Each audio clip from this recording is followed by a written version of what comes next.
मोहतरम हजरात, अस्सलामु अलैकुम वरहमतुल्लाहि वबरकातुहू। आज की इस वीडियो में हम आपको कुछ ऐसे मसाइल बताएंगे कि जो मर्द और औरत के दरमियान फ़र्क करते हैं। इसमें कोई शक नहीं, बिलाशुबा अल्लाह तबारक व तआला ने जिस तरह से मर्द के ऊपर हज फर्ज फरमाया है, ऐसे ही औरत के ऊपर भी हज फर्ज फरमाया है। इसमें कोई तफरीक नहीं है। अलबत्ता एक मर्द जिसके ऊपर हज फर्ज हो गया है वो अकेला जा सकता है, लेकिन औरत के लिए ज़रूरी है कि जिसके ऊपर हज फर्ज हो चुका है तो वो अकेली जाना चाहे अगर हज के लिए बगैर महरम के, तो वो नहीं जा सकती। हाँ, वो अपने महरम के साथ जाए, शौहर के साथ जाए, बाप के साथ जाए, भाई के साथ जाए, मामू के साथ जाए, यानी जो भी उसके महरम है उनके साथ जाए। अगर मान लीजिए वो अकेली चली भी गई तो हज तो उसका हो जाएगा, लेकिन उलमा ने किताबों में लिखा है कि हर कदम पर वो गुनाहगार होगी। तो एक फर्क तो यह है कि वो अकेली नहीं जा सकती, महरम के साथ जाएगी। तो हज अल्लाह तबारक व तआला ने मर्द औरत दोनों पर फर्ज फरमाया, कोई तफरीक नहीं फरमाई। चाहे हदीस शरीफ में हो, कुरान करीम में हो, कोई तखसीस नहीं है, बल्कि औरत पर भी फर्ज है और मर्द के ऊपर भी फर्ज है। लेकिन जो अफ़ाल हज के अंदर किए जाते हैं, मर्द भी करता है, औरतें भी करती हैं। तो अक्सर अफ़ाल तो ऐसे हैं कि मर्द और औरत के दरमियान कोई फर्क नहीं है, लेकिन कुछ अफ़ाल इस तरह के हैं कि जिनमें औरत और मर्द के लिए फ़र्क है कि वो औरत उसको कर सकती है, मर्द नहीं कर सकता, या मर्द नहीं कर सकता, औरत कर सकती है। तो कुछ फ़र्क है। एहराम को ले लीजिए आप कि मर्द दो बगैर सिले कपड़े, एक चादर एक तहमद जो बगैर सिला होता है उसके लिए पहनना ज़रूरी होता है, लेकिन औरत के लिए ऐसा नहीं है, बल्कि वो सिले हुए कपड़े पहनेगी, वही उसका एहराम है। बाद औरतें मखसूस तरीके से सफ़ेद कपड़े का एक जुब्बा सा बनवा लेती हैं और वही पहनती हैं हज के दौरान, तो उनके लिए वही एहराम है। लिहाजा मर्दों की तरह उनके लिए एहराम नहीं है, तो वो सिला हुआ ही कपड़ा पहनेगी।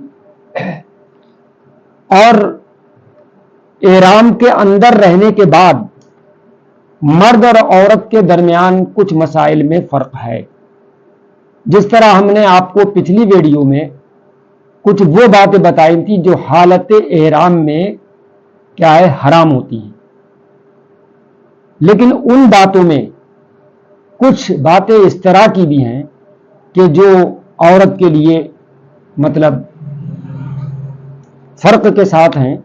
और वो इस तरह कि जिस तरह मर्द जो है सर को नहीं छुपाएगा, लेकिन औरत के लिए है कि वो सर को छुपाए रखे। बल्कि जो लोग नामहरम है उसके लिए और नामहरमों के सामने और बिलखुसूस नमाज में तो फर्ज है सर का छुपाना। और जब नमाज में फर्ज है, महरम के सामने भी जरूरी है सर का छुपाना, तो मर्दों के लिए कहा गया था कि वो हालत एहराम में सर पर बिस्तर नहीं रखेंगे, बुकची नहीं रखेंगे, नहीं उठाएंगे अपने सर के ऊपर। लेकिन औरत सर पर बिस्तर भी रख सकती है اور بگٹی بھی اٹھا سکتی ہے۔ یہی مردوں کے لیے کہا گیا تھا کہ وہ حالت احرام میں گوند کے ذریعے سے بال کو نہیں جما سکتے ہیں، لیکن عورت گوند وغیرہ سے بال جما سکتی ہے۔ سر وغیرہ پر پٹی، چاہے بازو یا گلے پر تعویذ باندھنا، اگرچہ سیکر ہو، یہ بھی کر سکتی ہے وہ۔ ایسے ہی مرد کے لیے کہا گیا تھا کہ غلاف کعبہ کے اندر یوں سر کو داخل نہ کرے کہ غلاف کعبہ اس کے مطلب سر پر آ جائے اور منہ چھپ جائے اس کا، لیکن عورت کے لیے کہ غلاف کعبہ کے اندر یوں داخل ہونا کہ سر پر رہے، منہ پر نہ آئے۔ دستانے، موزے، سلے کپڑے پہننا، عورت اتنی آواز سے لبیک نہ کہے کہ نامحرم سنے۔ ہاں، اتنی آواز ہر پڑھنے میں ہمیشہ سب کی ہونا چاہیے کہ خود سے وہ سن لے اپنے آپ کو اور اس کی آواز اپنے کانوں تک پہنچ جائے۔ اور مرد ہے لبیک زور سے بھی کہہ سکتا ہے کہ دوسرا بھی سن لے تو اس کے لیے کوئی حرج نہیں ہے، لیکن عورت کے لیے ہے کہ وہ اتنی آواز نکالے کہ خود اس کے کان سن لے اور وہ خود سن لے اس کو۔ تو یہ فرق ہے۔ احرام کے اندر منہ کو چھپانا عورت کے لیے بھی حرام ہے، یہ بھی ضروری ہے۔ منہ کو چھپانا عورت کے لیے بھی حرام ہے۔ ہاں، کوئی نامحرم سامنے آ گیا تو اس طرح یہ ہے کہ وہ عورت کوئی پنکھا وغیرہ منہ سے کیا ہے اس سے بچا لے، اور لیکن بچا ہوا ہو منہ سے، تھوڑا دور ہو، منہ پر نہ رکھے اور اس طرح سے اپنے منہ کو چھپا لے، تو بچا کر سامنے رکھے۔ جو باتیں احرام میں ناجائز ہیں وہ اگر کسی عذر سے یا بھول کر ہو گئیں تو گناہ نہیں ہے۔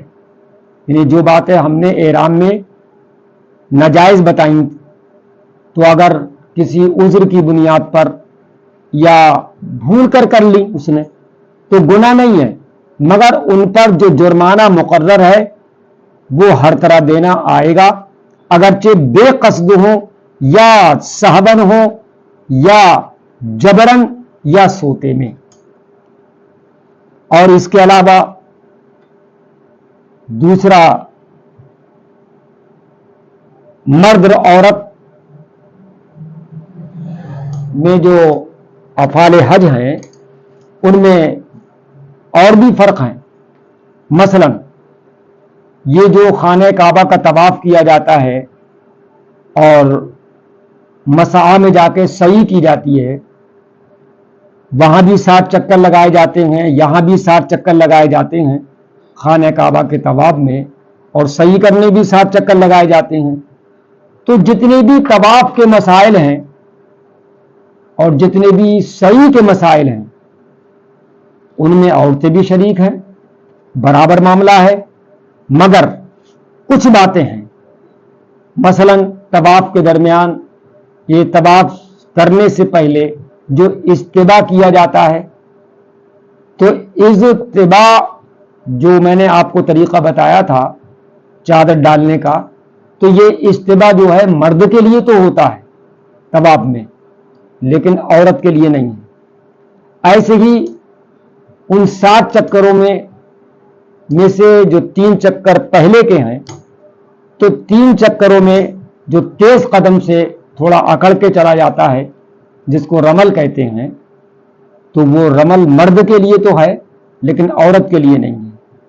ایسی مسعی میں جو دوڑنے کا مسئلہ ہے کہ جہاں پر ہری لائٹیں لگی ہوئی ہیں اتنی جگہ پر مرد تھوڑا تیز قدم چلتا ہے، دوڑتا ہے، حضرت حاجرہ کی سنت کو ادا کرتا ہے، لیکن عورتوں کے لیے ایسا نہیں ہے کہ وہ دوڑیں۔ لہذا یہ آپ نے فرق سمجھے طواف میں اور سعی میں۔ یہ تینوں باتیں جو میں نے اجتباء، رمل اور مسعی میں دوڑنا، جو دوڑ لگائی جاتی ہے، یہ تینوں باتیں عورتوں کے لیے نہیں ہیں۔ ایسے ہی طواف کے درمیان क्या है कि संग अस्वद का बोसा भी लोग लेते हैं, तो या बाद में संग अस्वद का बोसा भी लेते हैं। तो मुजाहिमत के साथ क्या है, संग अस्वद का बोसा लेना या मुजाहिमत के साथ रुकने यमानी को जो छूते हैं, तो रुकने यमानी को छूना, काबे से करीब होना या जमजम के अंदर नजर करना या खुद पानी भरने की कोशिश करना, ये चीजें अगर औरत नामहरम से बच करके कर सकती हो कि उसका बदन नामहरम से टच ना हो, अगर ये सूरत है और ये काम वो नामहरम से बच के कर सकती है कि बदन से बदन उसका ना मिले, तो खैर कोई बात नहीं है, कर सकती है। वरना अलग थलग रहना उनके लिए सबसे बेहतर है कि वो औरतें अलग थलग रहें। इन चीजों के करने में अगर नामहरम से टचिंग होती है या उसका बदन से उसके मिल जाता है, तो उनका अलग रहना ही बेहतर है। और अगर नहीं ऐसा है और सहूलत और आराम के साथ ये काम मतलब कर सकती हैं कि संग अस्वद का बोसा बगैर मुजाहमत के ले सकती हैं, रुकन यमानी को बगैर मुजाहमत के छू सकती हैं, ऐसी काबे से करीब हो सकती हैं या जमजम के अंदर नजर बगैर मुजाहमत के कर सकती हैं, खुद पानी भर करके ला सकती हैं बगैर क्या है मुजाहमत के, तो ये बातें अगर वो कर सकती हैं, लेकिन नामहरम से उनका बदन टच नहीं होना चाहिए। अगर ऐसा नहीं है तो कोई बात नहीं है, और अगर ये नहीं हो सकता ऐसा, बल्कि मुजाहमत के साथ करना पड़ेगा इन बातों को, तो उनके लिए बेहतर यही है कि वो अलग थलग रहें। तो कुछ फर्क मसाइल में इस तरह से अफ़ाल हज में है। और आखिर में हम ये आपको बताना चाहेंगे कि हल्क और तकसीर, हल्क का मतलब होता है पूरे सर को मुड़ाना और तकसीर का मतलब होता है बालों को कतरवाना। ये अच्छी तरह से जानते हैं कि आदमी कुर्बानी करने के बाद किबला मुंह बैठकर मर्द हल्क करें, यानी तमाम सर मुड़ाएं, कि अफजल है, अफजल यही है कि सर को मुड़ाया जाए, या बाल कतरवाएं रुखसत है।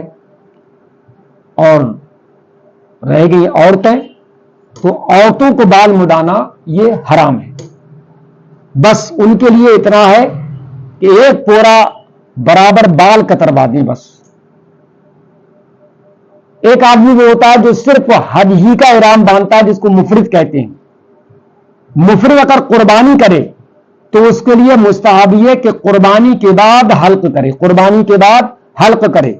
और अगर हल्क के बाद कुर्बानी की उसके लिए तब भी हरज नहीं है। लेकिन मुतमत्ते और क़िरान, यानी जो उम्रे का अलग बांधते हैं, हज का इहराम अलग से बांधते हैं, जैसे कि इंडिया से, पाकिस्तान से और बांग्लादेश वगैरह से लोग जाते हैं, ये हज तमत्तो ही करते हैं। या ये कि हज का और उम्रे का साथ साथ जो इहराम बांधा जाता है, जिसको क़िरान कहते हैं, तो तमत्तो वाले और क़िरान वाले पर कुर्बानी के बाद हल्क करना वाजिब है। यानी अगर कुर्बानी से पहले सर मुड़ाएगा तो उसके ऊपर दम लाजिम आएगा। और दम का मतलब मैंने आपको यह बताया था कि वो बकरा ज़िबा करे या बड़े जानवर में 7वां हिस्सा ले, तो ये दम का मतलब होता है। अब कतरवाने का क्या मतलब है कि किस तरह बाल कतरवा जाएं, क्या हद है उसकी, तो ये मसला वाज़ेह कर दूं कि कतरवाएं तो सर में जितने बाल हैं उनमें के चौथाई बालों में से कतरवाना जरूरी है। लिहाजा एक पोरा से ज्यादा कतरवाएं कि बाल छोटे बड़े होते हैं। हो सकता है कि चौथाई बालों में सब एक एक पोरा न तरसें, तो इसलिए उनके लिए जरूरी है कि वो एक पोरा से ज्यादा कतरवाएं, क्योंकि बाल छोटे बड़े भी होते हैं। अच्छा, ये सर मुड़ाने या बाल कतरवाने का जो वक्त है वो अय्यामे नहारे यानी कुर्बानी वाला दिन, यानी 10 और 11 और 12 اور افضل جو ہے وہ پہلا دن ہے، یعنی 10ویں ذی الحجہ۔ جب احرام سے باہر ہونے کا وقت آ گیا تو اب محرم اپنا یا دوسرے کا سر مونڈ سکتا ہے، اگرچہ یہ دوسرا بھی محرم ہو۔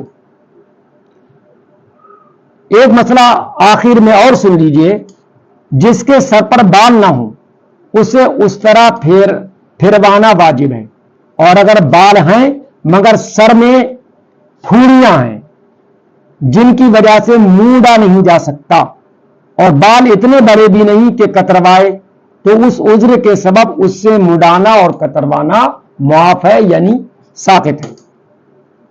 اسے بھی مڈانے والوں کتروانے والوں کی طرح سب چیزیں حلال ہو گئیں، مگر بہتر یہ کہ ایام نہر کے ختم ہونے تک بدستور ویسا ہی وہ رہے۔ تو یہ چند مسائل تھے، اور یہ افعال حج ہیں جو ہم نے آپ کے سامنے بیان کیے، اور عورتوں اور مردوں کے مسائل میں جو کچھ فرق ہے وہ بھی ہم نے کم و بیش آپ کو بتا دیے۔ حجاج کرام عورتیں ہوں یا مرد ہوں، انہیں توجہ دینے کی ضرورت ہے۔